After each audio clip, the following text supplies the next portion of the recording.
On a tous rêvé d'un quart d'heure de gloire, là où on voit les appareils photos, les caméras. Au début, c'est bien, c'est cool, hein. Franchement, les premiers jours, c'est génial, les premiers mois aussi. Mais après, c'est vrai qu'il n'y a pas que du bon côté dans la télé-réalité. Il y a des côtés très difficiles. Il y a beaucoup de critiques, de haters. Il faut être fort psychologiquement, mentalement. Et des fois, c'est dur, quoi. Des fois, on n'a plus envie d'être jugé, on n'a plus envie d'être critiqué, on n'est pas bien dans sa vie personnelle. Et au final, on va se connecter sur le téléphone, parce que le téléphone, c'est quand même une horreur. Les réseaux sociaux, c'est génial, mais d'un côté, c'est dur. Et ouais, un jour, j'avais plus envie d'être connue, j'avais plus envie de ma vie, je la voulais plus. Je suis allée voir mes parents en pleurant dans leur lit, j'ai dit mais j'ai envie de mourir, je veux plus cette vie, quoi. Oui, pour toutes les personnes qui veulent faire de la télé, déjà dans mon livre, j'explique ce que je vis moi au quotidien, donc j'espère que ça pourrait aider certaines personnes. Après, s'il y en a qui ont vraiment envie de le faire, qu'ils le fassent, parce que c'est pas non plus quelque chose de horrible. Je fais de la télé-réalité depuis longtemps, ça fait 5 ans que je suis connue, il m'est arrivé plein de belles choses, c'est que des bons souvenirs malgré tout. Ouais, je crache pas dessus. Ça m'a duré quelques temps et un jour je me suis dit non mais en fait... Mon père, il a galéré, il travaillait en déplacement, je le vois que le week-end, toute sa vie, il a travaillé pour nourrir ses 3 enfants. Enfin, moi, j'ai la vie qui est plus facile. Donc c'est bon, allez, c'est pas grave, tu vas pas râler pour ça, tu vas trop motiver, t'as quand même beaucoup de chance et j'essaie toujours de voir le positif dans les choses. Et donc voilà, mais après, c'est vrai que des fois, il y a des moments durs dans la télé. Déjà que j'ai supprimé Twitter, parce que oui, il faut le dire, Twitter pour moi c'est le pire réseau social, mais je le dis clairement, je l'ai supprimé et je vais beaucoup mieux parce que c'est vrai que je me levais le matin en actualisant et en me demandant qu'est-ce qu'on allait me dire aujourd'hui. Il suffisait qu'il y ait une vague, parce que c'est des vagues, hein. Il n'y en a pas qu'un, c'est des vagues, ils sont pleins. Et ils te détruisent, mais ils te mettent le moral à zéro. Des fois, je suis allée vomir à cause des commentaires. Genre, j'étais en plein resto, j'ai pas eu le temps de manger, que je vomissais déjà. On essaye de pas regarder, on essaie de pas faire attention. Mais des fois, c'est pesant, quoi. Pas pour l'instant. Pour l'instant, ça me fait du bien d'être à Dubaï. Je sais que voilà, je sors, je peux sortir en pantoufles, en pyjama, personne va me juger. Je vais pas avoir peur que le facteur, il reconnaisse mon adresse. Du coup, ça craint. Je me dis qu'il peut le dire à toute sa famille et que je peux me retrouver des gens à n'importe quelle heure chez moi. Ouais, non, je suis bien, quoi. Parce que c'est comme une drogue, en fait. On a besoin de voir des gens qui nous aiment, qui nous sollicitent. Ouais, c'est vrai. D'un côté, des fois, on se dit ouais, c'est bon, j'ai plus envie, je peux plus, je veux plus les voir. Et d'un côté, on se dit mais non, mais je les aime trop. Regarde comme ils sont gentils. Et je pense que si d'un coup, tu deviens personne du jour au lendemain, ça ferait bizarre, quoi. Et du coup, voilà, c'est comme une drogue. On peut pas s'en passer, en fait. Ouais, je pense que en fait à l'époque on se regarde le matin, on se brosse les dents, j'étais coiffeuse, je partais travailler. Bon, après je me voyais dans le miroir, mais je regardais plutôt la tête du client que moi dans le miroir. Donc c'est vrai qu'on se regarde pas trop. Et là le fait d'être à la télé non-stop, sur les réseaux non-stop et que les gens partagent tout, d'avoir plein de comptes fans qui sont trop mignons, du coup je me vois de profil, je vois tous les défauts en fait. Et plus les gens en plus qui sont pas très délicats te le font bien remarquer, si tu l'as pas vu alors ils sont là pour te le dire, t'as le défaut le pire du monde. Et voilà, petit à petit je pense que ça travaille dans ton subconscient. Voilà, moi au début je sais que je disais à Thibaut t'as vu mon menton, regarde cette photo, regarde ça, regarde à la télé. Et puis finalement ça travaille. Et puis un jour j'ai dit j'ai trop envie de le faire. Il me dit appelle en fait, parce que tu me parles que de ton menton depuis 6 mois. Je dis ouais t'as raison.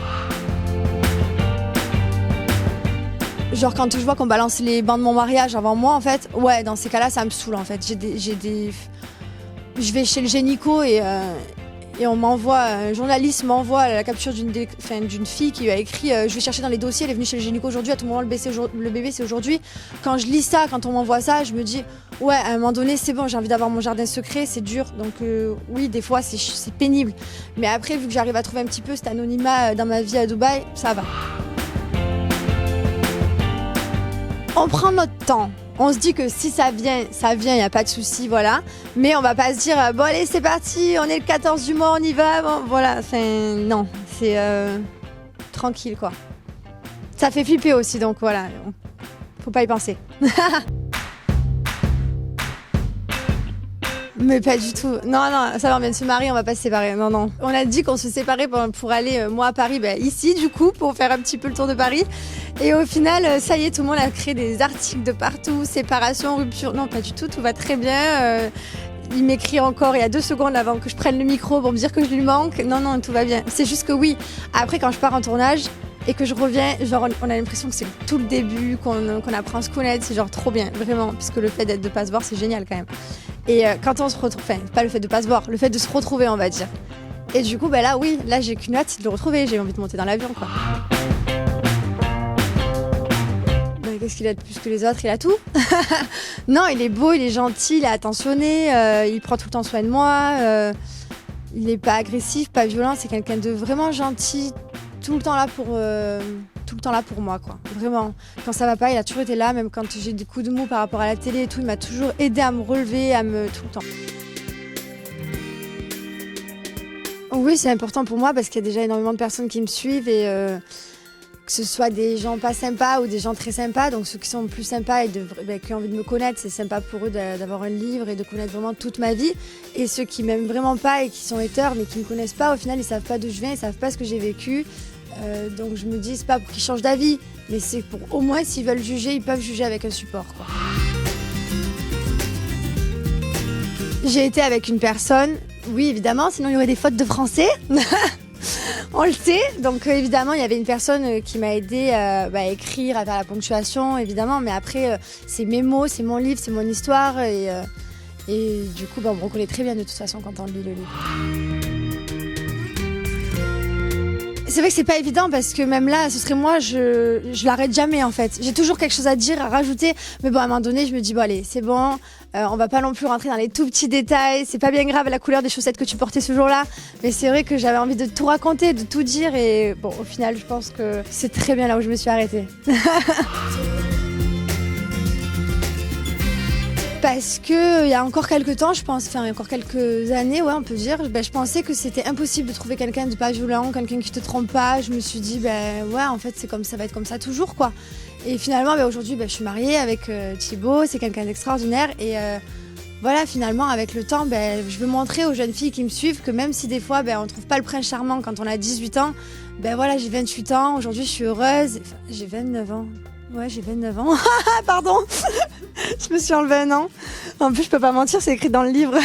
Donc j'ai 29 ans et voilà, aujourd'hui je suis heureuse. Donc ça a mis un peu de temps, mais au final, même s'il y a du malheur au début, même si des relations sont difficiles, déjà faut pas avoir peur de partir parce que quoi qu'il arrive, le bonheur il arrivera plus tard. C'est très compliqué de partir.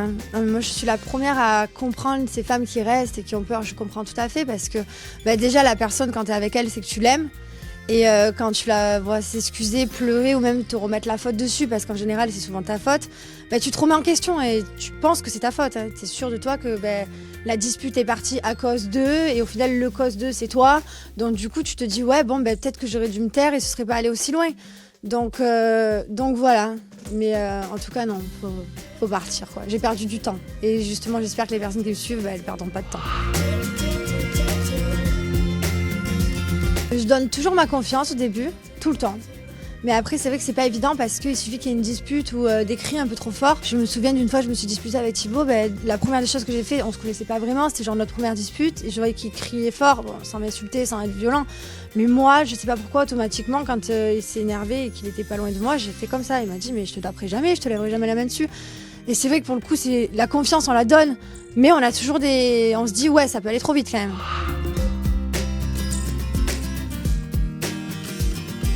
Stéphanie connaît ma vie, j'ai été trompée ou tapée ou les deux, ou trompée ou tapée ou les deux. Je vais tout raconter depuis que je suis ado, quoi. Elle connaît ma vie. Et c'est vrai quand je lui dis non mais pour moi c'est normal, ça me choque pas et tout, mais pour elle, elle était genre sidérée, quoi. Elle me disait mais Jess, mais pas du tout, quoi. Je lui dis moi j'ai connu ça, donc depuis que j'ai 16 ans, je connais que la violence ou alors la tromperie. Donc c'est vrai que je comprenais pas vraiment, mais après maintenant je la comprends, quoi. Oui c'est vrai, elle a raison.